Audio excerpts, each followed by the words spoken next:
So can all 10 Big 12 teams make the NCAA tournament? The short answer is no, unless something changes very quickly. I'm Pete Mundo. HeartlandCollegeSports.com is how you find us covering the Big 12 Conference every single day. Thanks for joining us here on the show. I love the conversation, especially as we approach the halfway mark of conference play. You know, each team has played 7 Big 12 games. We're near the halfway mark. You've got the Big 12 SEC Challenge coming up on Saturday, and you had a really good slate of games this past Saturday. But things need to change, and they need to change quickly for a couple of teams in this league if they're serious about making a run to the NCAA tournament. And those are the teams at the bottom of the standings right now, most notably Texas Tech. Like Texas Tech, if you look at the Red Raiders right now, they're sitting there at 0-7 in Big 12 play. That just can't – Texas Tech can't continue to just not win games, even if the Big 12 is absolutely loaded and make the NCAA tournament. They just can't do it. I know they've beaten the teams they're supposed to beat, but they have not beaten the teams, and this has been the problem for the Red Raiders. They have not beaten the teams that are actually halfway decent. When you look at the net rankings, which is, you know, the quad 1, quad 2, quad 3 rankings that get used to figure out who makes the NCAA tournament, it's not the only thing, but it's a big thing. Texas Tech is the only Big 12 team outside of the top 64 in net rankings. They're at 72, so they're barely outside, but they're outside the top 64 at 72. And a big reason is they are 0-9 in quad 1 and quad 2 games. Great, they're 10-0 against quad 3 and quad 4 teams, but they haven't beaten anybody decent, is basically what we've learned about the Texas Tech Red Raiders this year. The good news for Tech is this: they can start turning things around this week. They've got West Virginia at home, the only team who's, you know, with them at the bottom of the standings with one win. West Virginia is 1-6 in the Big 12. Texas Tech's 0-7. So they're both there at 9-10 in the Big 12. They go to LSU for the Big 12 SEC Challenge. And then they've got 4 out of 5 ranked teams in a row with 3 of those games at home. Iowa State, Baylor on the road, Oklahoma State on the road, and then home games, K-State and Texas. So the Red Raiders can start to turn things around. There's no doubt about it. But Texas Tech basketball cannot go 2-16 in league play and say, yeah, but we're in the Big 12. Can we make the NCAA tournament? It's not going to work like that. And frankly, it should not work like that. That's not how it's supposed to work. Texas Tech should not be able to get into the Big 12 or the NCAA tournament if they go 2-16 in Big 12 play. I don't care how good the Big 12 is. The other team to look at is West Virginia. They're sitting there, as I mentioned, with 1 win. They're 1-6. And if you look at West Virginia and where they are in the net rankings, I mean, they're in the top 64 because they've actually beaten some teams that are pretty good. They're 3-8 in quad 1 wins. But they also have to start picking up some more victories. The TCU win last week was great. Thought they might continue that on Saturday against Texas at home, but they came up short there. Now they've got Texas Tech on the road, a top 20 team in Auburn in the Big 12 SEC Challenge. And then they also, you look at their schedule, 3 of the next 4 or 4 of the next 5 Big 12 games are against ranked teams. At TCU, home to Oklahoma, unranked. Home to Iowa State, ranked. At Texas, at Baylor, both of those teams ranked. So the Mountaineers also have great opportunities ahead of them. That's the beauty of the Big 12.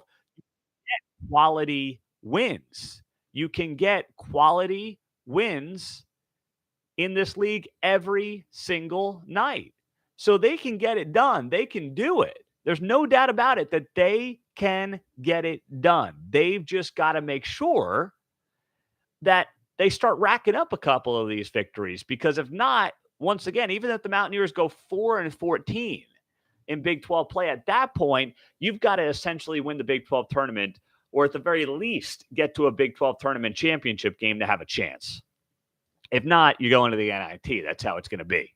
But when you look at the Big 12 and you look at these net rankings, that are once again heavily used by the NCAA Tournament Committee to decide who gets in, Big 12 is ridiculous. Absolutely ridiculous. You have got the worst net ranking is Texas Tech at 72, which we mentioned. Then Oklahoma is 57. Oklahoma State's 43. West Virginia's 30. And then 6 of the top 10 or 6 of 10 Big 12 teams have net rankings inside the top 17. If that happened in the SEC, they'd shut down the company for a day in honor of SEC basketball. They'd have a company holiday and run SEC programming 24/7 over a 24-hour period. That's what they would do. So you look at this. TCU is at 17. Kansas State's at 16. Baylor's at 14. Iowa State 10. Texas 9. Kansas 8. It's unbelievable. Absolutely unbelievable. Looking at this league and how good it is top to bottom, and the fact that this conference, yes, the Big 12 conference, is head and shoulders above every other conference in this country. When you talk about the basics, when you talk about how they're able to put together incredible basketball night in, night out, it's not close. Don't let anybody tell you otherwise. It is not close when you look at Big 12 basketball. It's incredible to watch. So just know that, and know that we're obviously going to stand up for this league and what this league does every single night on the hardwood.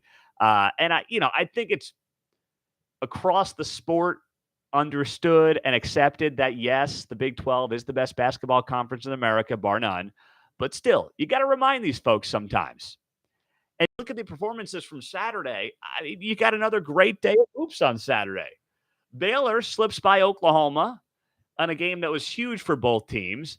Kansas State keeps it going, handling Texas Tech, which we talked about earlier. Oklahoma State gets by Iowa State with a massive win for the Cowboys this season with a top 15 victory. Texas ends up coming back in the second half to beat West Virginia.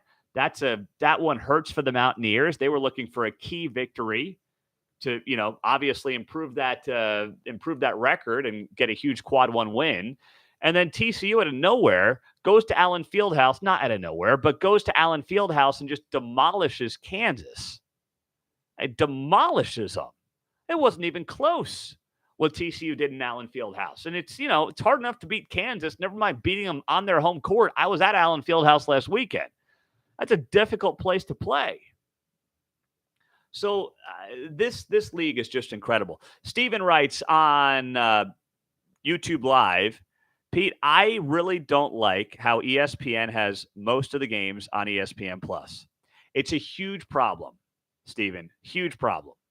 I know the Big 12 is in bed with ESPN for the foreseeable future. But if you're an Iowa State fan especially, you have gotten screwed on this front.